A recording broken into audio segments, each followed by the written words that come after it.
With the iPhone 16 Pro, the focus is on cameras and Apple Intelligence. The problem is Apple Intelligence isn't quite here yet.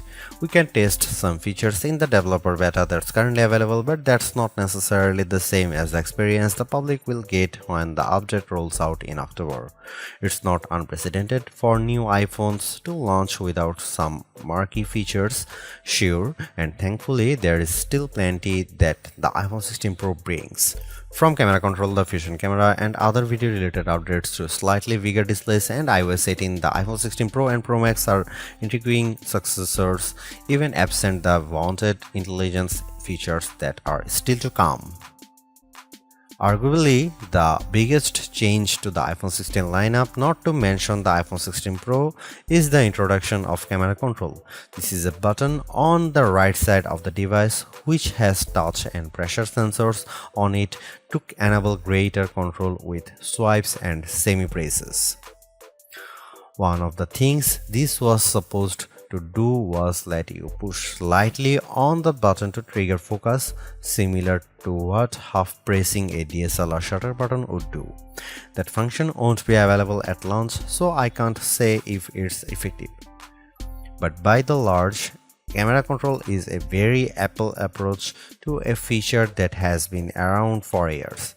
From phones by Sony and Nokia with dedicated shutter buttons to Android handsets with hardware-based double-click shortcut, the notion of quick access to your camera without having to fudge with the screen is a popular one.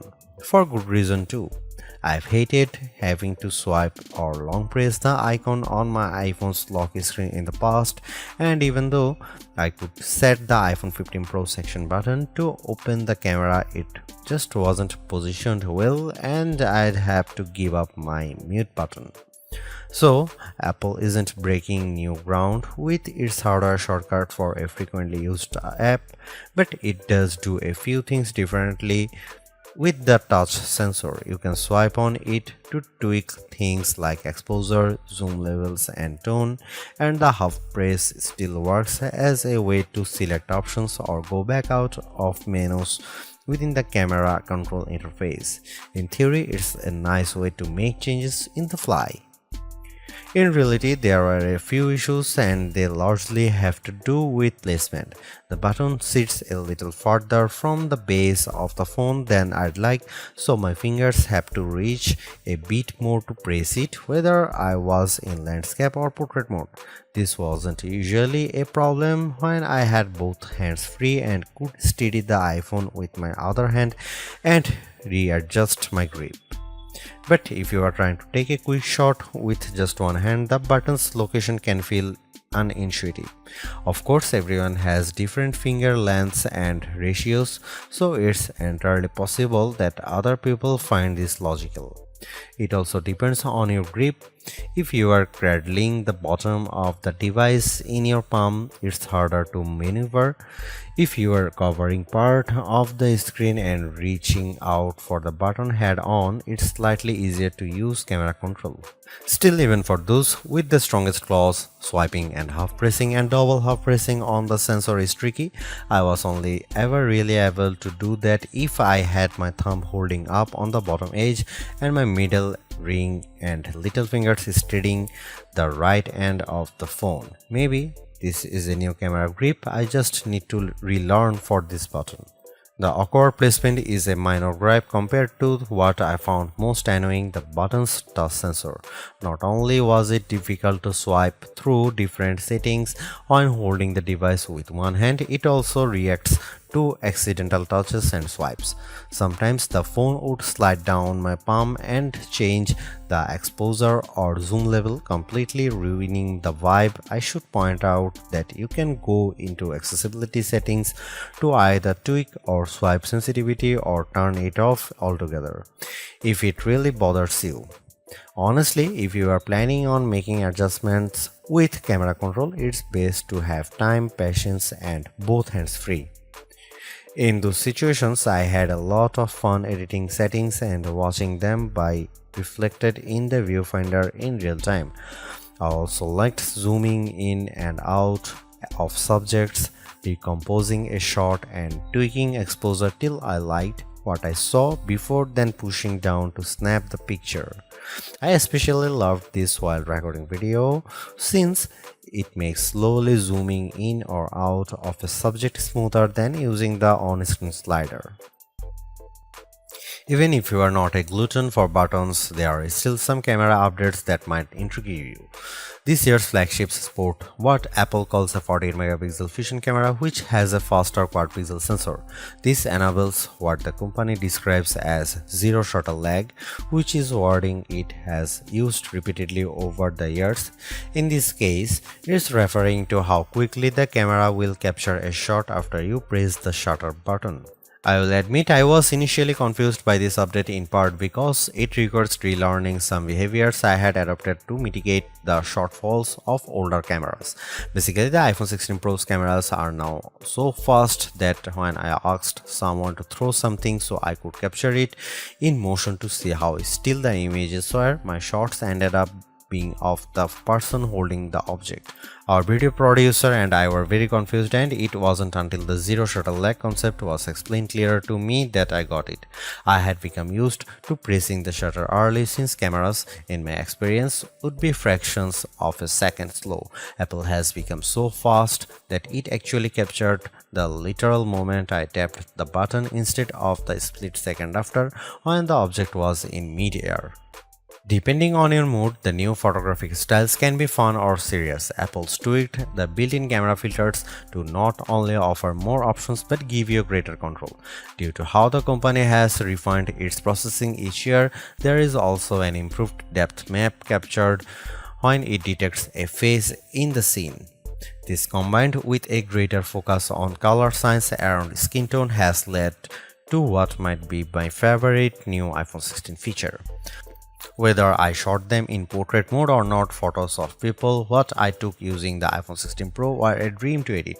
Simply switching between the standard, natural, luminous, quiet or ethereal styles already resulted in improvements to be colors and shadows, but I could also tap on each thumbnail to access the new editing touchpad and drag a dot around. This let me more precisely tweak the hues and contrast levels, and an additional slider will let me adjust how warm the image was.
It's been about 2 months since the public beta for iOS 18 was released, and it was nice to get a taste of upcoming features like the new customizable home pages, expanded tap back reactions, and the redesigned Photos app. With the iPhone 16 launch, iOS 18 is basically ready for prime time with some caveats. This year, more than ever, it's hard to figure out what's coming to your iPhone and what isn't. With the release of Apple Intelligence slated for October, features like writing tools, cleanup for photos, and the redesigned Siri won't be ready till next month, and even then, your non-Pro iPhone 15 won't be compatible. Plus, some features that were teased at WWDC like Genmoji still haven't been added to the iOS 18.1 developer beta, which is where most Apple Intelligence features have been arriving as a preview for app makers. Within the iPhone 16 lineup too, there are things coming only to the Pro models like multi-layer recording in voice memos. It's confusing and can make choosing your iPhone a trickier decision, but for this review at least, the iPhone 16 Pro and Pro Max are getting everything. I cannot wait to try out multi-track recording in voice memos, and I hope Apple sees this yearning as a sign that it should bring this to more devices. It was nice to get time with iOS 18 even in the absence of Apple Intelligence. Honestly, I'm not even sure I'd like those features that much. In a similar way, Gemini AI was nice on Pixel 9 Pro series but didn't feel like must-haves. Some of the new iOS 18 touches I noticed immediately are the refreshed control center, which took some getting used to as I had to relearn how to swipe back to the home page since there are more pages to scroll through now. I especially enjoyed seeing the new little chat bubble appears on my voice recordings, indicating that a transcript had been generated for them, and though I haven't exchanged messages with Android toting friends yet, I'm glad to see RCS support is finally live this week. Though I was excited for the new custom routes tool in Maps, I struggle to actually create them. You can set your start and end points and have the app close the loop for you, or just tap landmarks or points on the map to get the route to basically connect the dots. Unfortunately, no matter how many times I tried to get the route to cut through a building where I knew a pedestrian walkway existed, Maps reinstated me at every turn, forcing the route to go through more established paths instead. It's not unreasonable, but certainly not the open world route creation feature I was envisioning. The best thing about iOS 18 and also some new features in the iPhone 16 lineup is the customizability. I do appreciate that if you don't like something, you can usually turn it off. With the new ability to place apps outside of a rigid grid, you can now lay your home screen out just the way you like. The redesigned Photos app lets you create and pin collections so you can more easily find the pictures most important to you.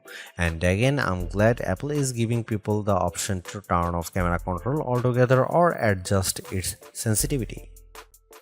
The iPhone 16 Pro and Pro Max are powered by Apple's A18 Pro chip, which are built on second generation 3nm technology and a new architecture with smaller, faster transistors. All this is meant to deliver unprecedented efficiency according to Apple's press release.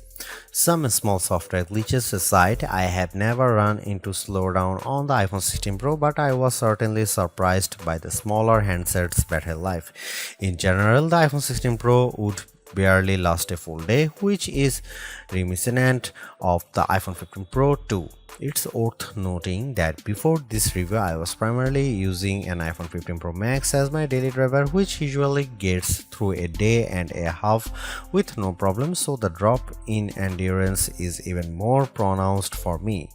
Most days, I'd pick up the iPhone 16 Pro at about 9 am and would get to about 9 pm before getting low battery alerts. If I started the day a bit later, closer to 11 am, for instance, I got to 1 am before the iPhone 16 Pro ran completely dry. On Sunday, I unplugged the iPhone at about 9:30 am and was shocked on the train home to get a warning that remaining power was at just 20%. It was only 6:50 pm. And the night had barely just started. You'll significantly better battery life on the iPhone 16 Pro Max, which delivers the same almost 2-day runtime as its predecessor. And sure, a phone with a smaller battery not lasting as long makes mathematical sense, but considering the Pixel 9 Pro is a comparably sized handset and manages to last about 2 days, there's no excuse for the iPhone 16 Pro to conk out before the night is up. One of the best things about the iPhone 16 Pro lineup is that unlike last year, there isn't much of a trade-off in cameras if you opt for the smaller device. The iPhone 15 Pro Max had a 5x telephoto zoom camera, and while the iPhone 15 Pro only went up to 3x, As a budding photographer of skittish wild animals, I opted for the Max, especially since it was much lighter than its predecessors thanks to the titanium build.